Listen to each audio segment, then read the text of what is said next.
like. Hi, come on in. Hi, Dr. Govet. I'm Hi. Stephanie. Hi, nice meeting you. Nice to meet you. Nice meeting you. Welcome to the Putnam Gallery. Thank you. Thank you. Thanks for having us here. It's definitely a pleasure to be here. We're very excited to talk about the collection of historical scientific instruments with you. Perfect. So what do you want to know? All right, we'll start off with you.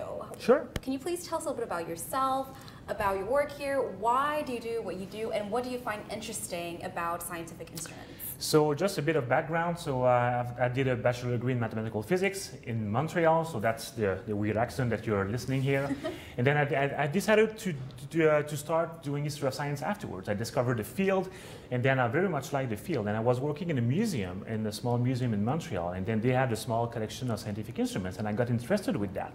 And then I moved to Harvard to do a PhD here in history of science, and of course with this great collection. And this is why I wanted to come to Harvard, because they had this immense collection, and they were starting to put projects together to build this new aisle in the Science Center, to have this exhibit space. And so I decided, well, this is the perfect place for me. So I applied to the program, I came in, I did my PhD with Mario Biagiuli, Peter Gallison, and Blair. I became a curator for the collection, moved back to Montreal on a postdoc at McGill, and then came back as the director of administration for the collection since a year and a half now. And so what about that small collection that you worked with earlier? Yeah. What about that got you interested in scientific instruments? Well, a lot of things. So the collection that was at the Stewart Museum was about 500 instruments. And I'm going to say a few things about it later on, because it's linked to with my preferred instrument in the collection here, about Abbé Nollet. And I did a book, Abbé Nollet, I did an exhibit of Abbé Nollet objects, and they came from Harvard. So there is, for me, a connection between Harvard and the Stewart Museum, and also with instruments. But what got me interested about that is that first, most of these objects are, as you can watch and you can see here, they are beautiful, and they are made with several types of material. So they are in a sense work of art, but it's all great works of craftsmanship. And of course, they are made to display science, to do research, and also to display what science is. And again, I will say a few words about that with Abbé Nollet. But this is what you can learn a lot from those instruments that you most likely and most often cannot learn in textbooks, is how do you do science, and how do you train to become a scientist? And you can learn from textbooks how you do math, or how you do physics, or how you are working in a lab. But if you don't have the hands-on knowledge of how do you make experiments, you won't become a scientist. And so studying those objects can give you a lot of information about how you become a scientist and what you need to do to become a scientist. That's true. So that's true. I'm sort of thinking now, if I read a text about a scientific instrument, yeah. and it tells me what it's made of, it tells me what it looks like, if I have that physical object in front of me, yeah. what can this physical representation of the object tell me that a textual representation of the same object may not be able to tell me? The most important thing, and often it's something that we don't, and we have a hard time explaining and also showing into a museum like this, because most of these objects, as I will say later on, is that you cannot touch them. You all see all those signs, all of these instruments here. You don't touch them, you can just look at them, don't breathe on them, almost. But one of the things that I want, so we could turn off towards an example here. So one of the examples that I like very much, and one of the instruments that we have, and that people are always amazed that we have that instruments, is the military compass here, Galileo's compass. And you see here the triangle piece there. So there are only 3 or 4 in the world. There are 1 or 2 at the Museo Galileo in Florence. And the one that we have here was bought by David P. Wheatland, who's the founder of the collection. It didn't work. But to go back to the question, what do you learn from this? So if you look at the textbook from Galileo, you can learn how this thing works. But if you don't have it in your hands, if you don't know exactly what's the weight, how this thing is moving, all those kind of things, you won't be able to know exactly how you use that instrument. So the great, and even if you have a virtual, the Museo Galileo had this very nice virtual representation and virtual animation of that same compass. And it tells you that those lines are made to measure cosines, sines, and to measure elevations, to measure a lot of things, the caliber of cannonballs that you could use depending on the type of material that the cannonball is used. But the thing is that you need this hands-on knowledge. You can read that, but if you don't have it in your hands, you won't be able to exactly know what's happening. And always the example I'm giving is with that iPhone here. So imagine that you have this iPhone in 300 or 400 years behind a glass. So it's going to be shut down like this. It's going to be nice, or people will say, oh, what design Steve Jobs was a genius, and those kind of things. But in 300 years, who will know how this thing works? Just for example, all the millions of apps that you can find. So what were they doing? How did you work with that? Just putting this phone to your ears. Maybe in 300 years, we won't have that. People will say, this is weird. You were talking like this on the phone? Just if you look at the compass that you have on that iPhone, and you remember if you want to calibrate it, you have to this 8. Yes, yes. Okay? So that's hands-on knowledge that if you have this thing there, you won't know, and you don't have the weight, you don't have any of that feel. And this is what you can learn a lot from those instruments by having them, and especially by being able to work with them and be able to play with them. And that's the great thing about having such a collection. This is what you learn about the craftsmanship, also how the people were able to draw those lines on that type of metal. This is brass, and also how you were able to make calculations with that type of objects. And then you had this old tradition, and a lot of people have been writing in books about the practice of labs and I don't know, some of your colleagues talked with Stephen Chapin, the famous Leviathan and the Air Pump book, about how this whole aspect of the air pump, how it was worked, the controversies and those kind of things. So this, of course, we don't have this air pump. So there are those two things about how do you work with objects that you don't have, and then what you do learn with objects that you do have. So we don't have any more of the air pump. That doesn't exist anymore, the Boyle air pumps. So exactly what Boyle was saying, and you yourself trying to do that, it's a quite different thing than now we have this one. So you can bring it out and look at how this thing was exactly working, and looking at the craftsmanship and those kind of things. And it can tell you a lot about, because we have objects, we have a great collection of sundials, and Sarah Schechner, our curator, is one of the world experts on those sundials. And we do have some sundials that are signed Butterfield at Paris. And then he was a great instrument maker, and especially for the typical type of sundials. But we know that some of them were fake. They were just people, because he had such a nice business. It's like the same Rolex that you can buy on the street, or something like the Gucci bags that are just fakes, and you buy them for a fraction of the price. People in early modern period were also using famous instrument makers, and they were doing those kind of things, but you can, and then they were just saying Butterfield, but it was not Butterfield who made it. But they were able to sell that. But usually the craftsmanship is crappy and it's not good. And so there is a lot of those things you can learn also about the culture of instrument making and market and those kind of things. So this is why we need to have those instruments. And a lot of instrument makers also have left no trace, absolutely no written traces. The only thing that we have left from those makers is a few objects, a few instruments signed by their name. And that's it. We have nothing else. So sometimes archives and papers and books, they don't give the whole story, because especially for artisans and craftsmen, they don't leave any written trace most of the time.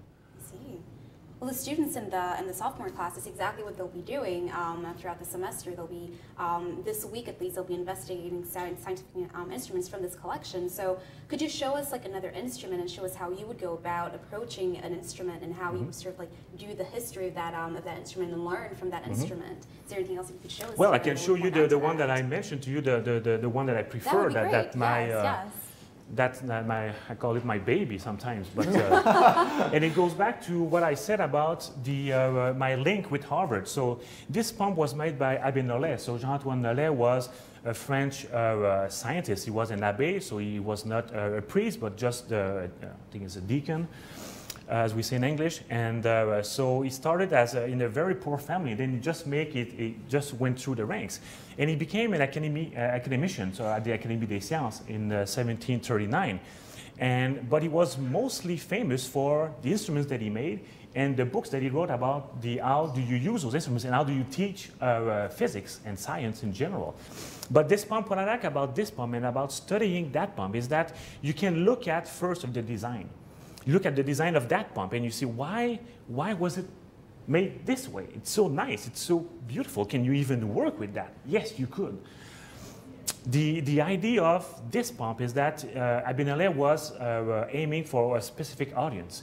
nobility, aristocracy, and then he was selling those objects. You could buy a whole cabinet of such objects. He sold one to Voltaire in 1738 for 10,000 pounds, which livres françaises, and it was a huge amount of money. Nollet was saying, Abbé Nollet is ruining me.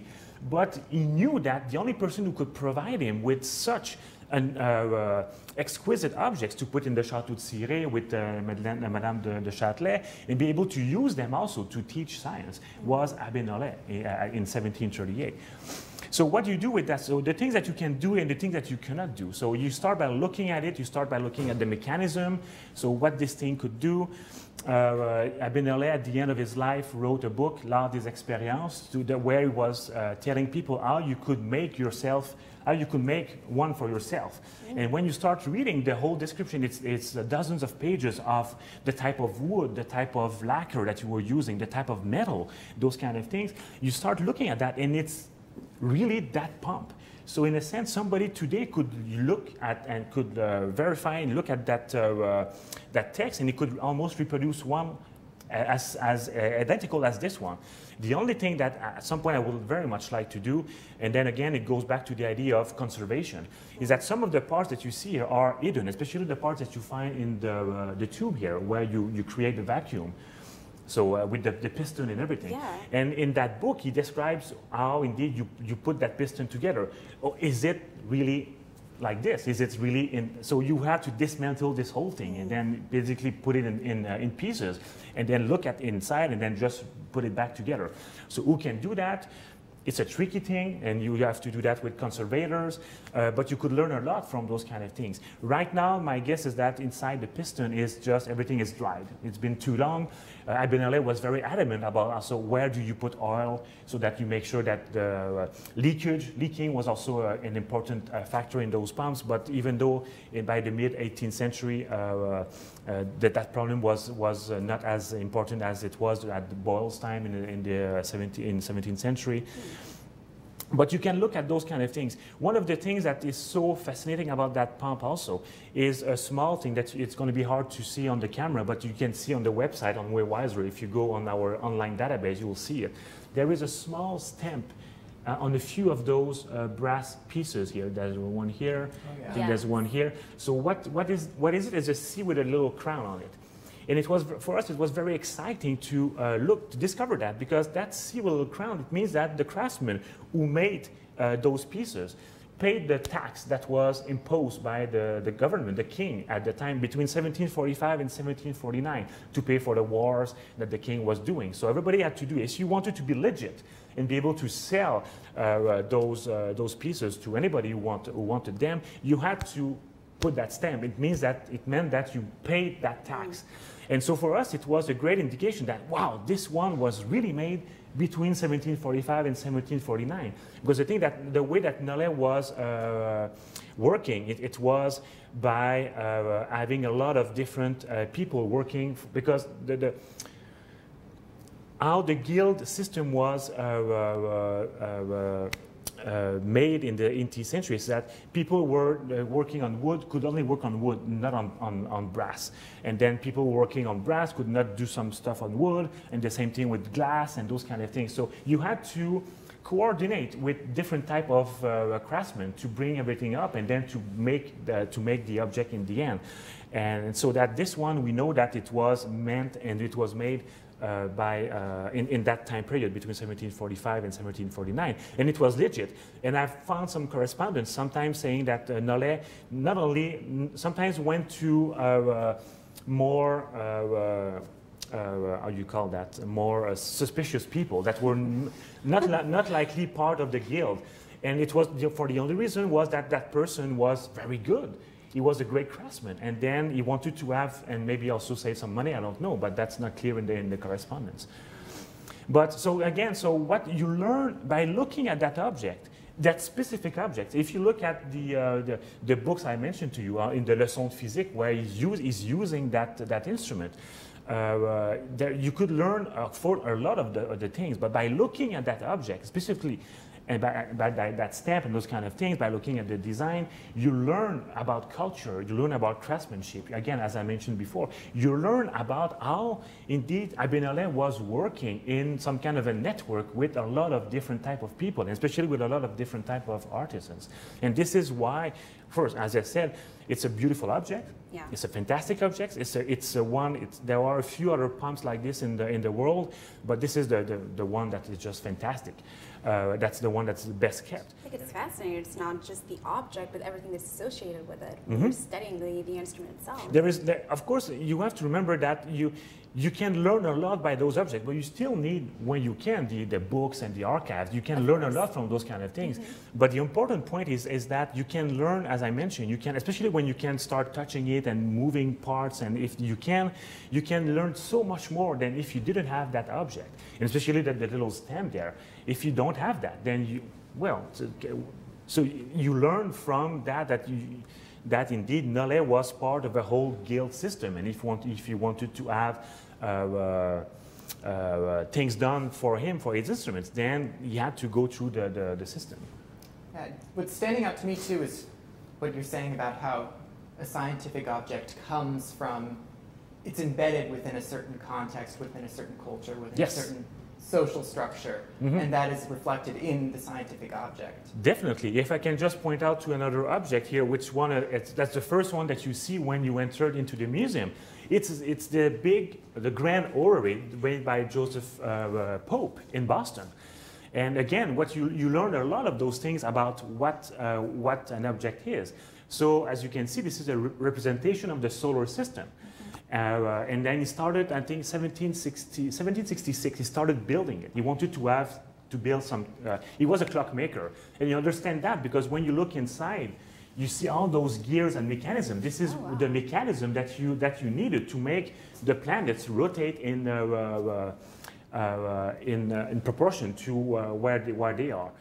So he started working on that as a clockmaker. He had this huge mechanism. And then in 1781, something happened.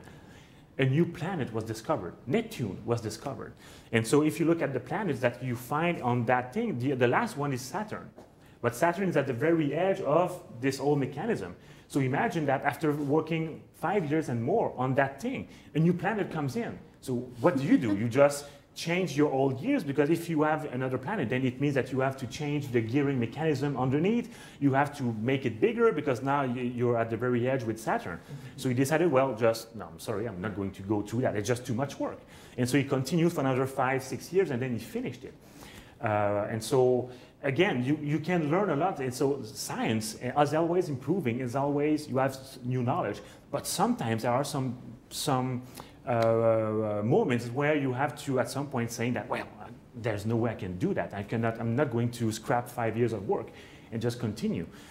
But what you have here, so if you look at the casting of those people here, so again, it gives you an idea of who were the great people at that time. So you have 4 times a set of 3 people. You have Ben Franklin. And with the fork here representing lightning, of course, lightning rods and electricity. You have, of course, Newton, who's the great master of the heaven. And then you have James Bowdoin, who was the governor of Massachusetts at the time.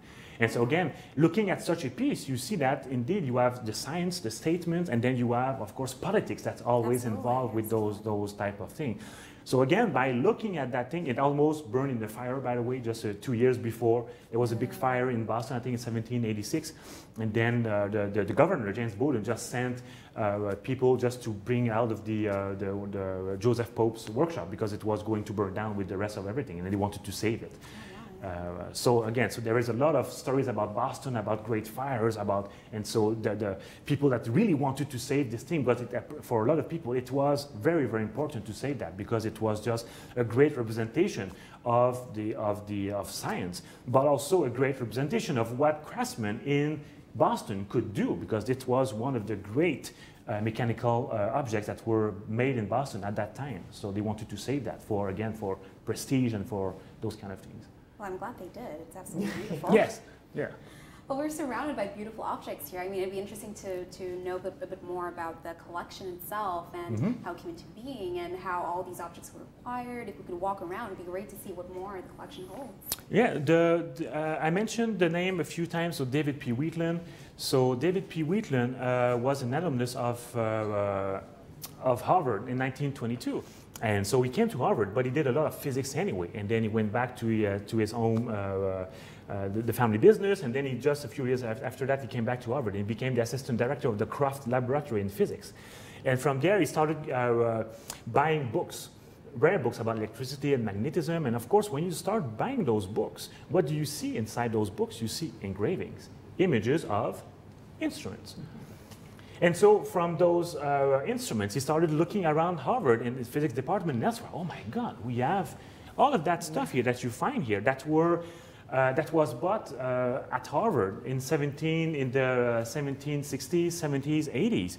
After, again, a great fire. Harvard lost its old collection of scientific instruments in 1764 after a great fire when Harvard Hall burned down, so they had to reconstruct the whole exhibit, the whole collection. And then Ben Franklin was involved in buying some of those objects. So David P. Wheatland started finding those type of things in labs, tucked in professors' offices, and he started gathering that into his own office. And at some point, his office became just overloaded with objects. And then started discussing with I.B. Cohen in History of Science here, and then with other people, and trying to indeed create this museum. And so he's the force behind the collection of historical scientific instruments. And because he had also some money, he was also able to buy. He bought a lot of objects also. At the time in the 1940s, 50s, when it was basically dirt cheap to do that. And today it's just impossible to buy. And actually we never buy any objects ourselves because we just don't have the money, we don't have a fund to do that compared to some art museums. But David P. Wheatland bought a lot of those objects, and he gave most of them to us, to Harvard. And so to make sure that indeed we are able to preserve and take care of that collection. So the two collections that we have, one that's not linked to Harvard because there are objects representing the type of science that was happening in the 17th, 18th century, 16th century, and the objects that were definitely acquired at Harvard to do research, to do teaching, to use in labs, and those kind of things. And this is what you see here. And it was done, the exhibit was done by Sarah Schechner.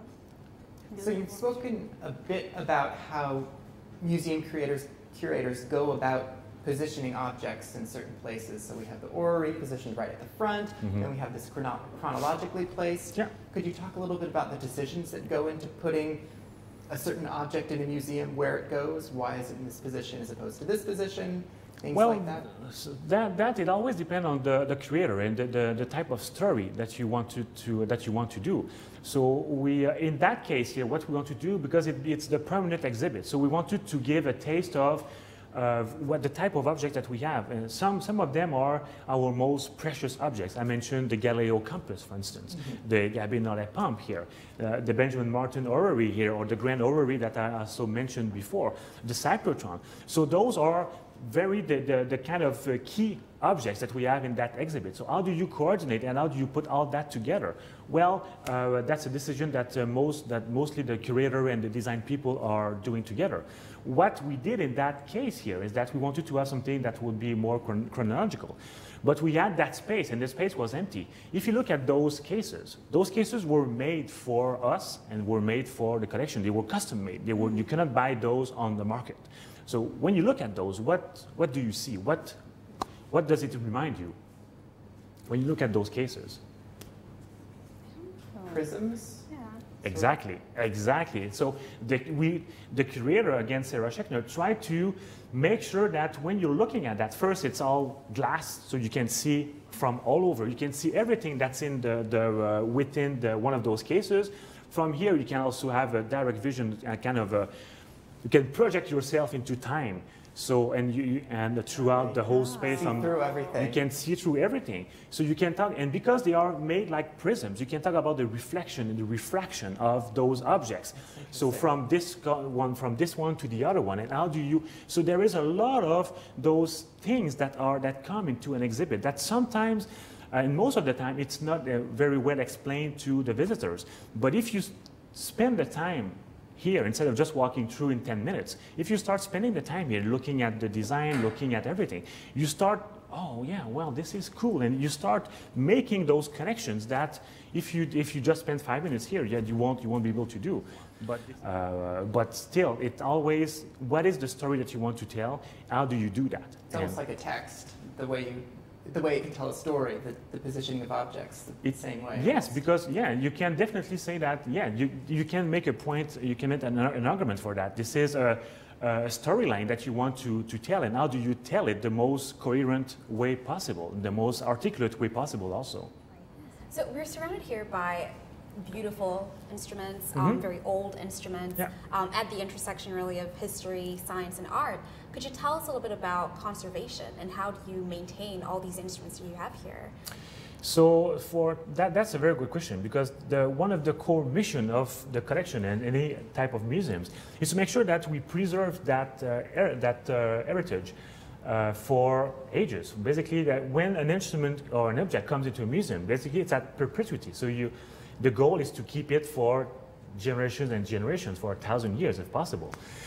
So that's also our goal here. We have storage spaces downstairs in the basement here in the Science Center. We also have one that's off-site in South Boston.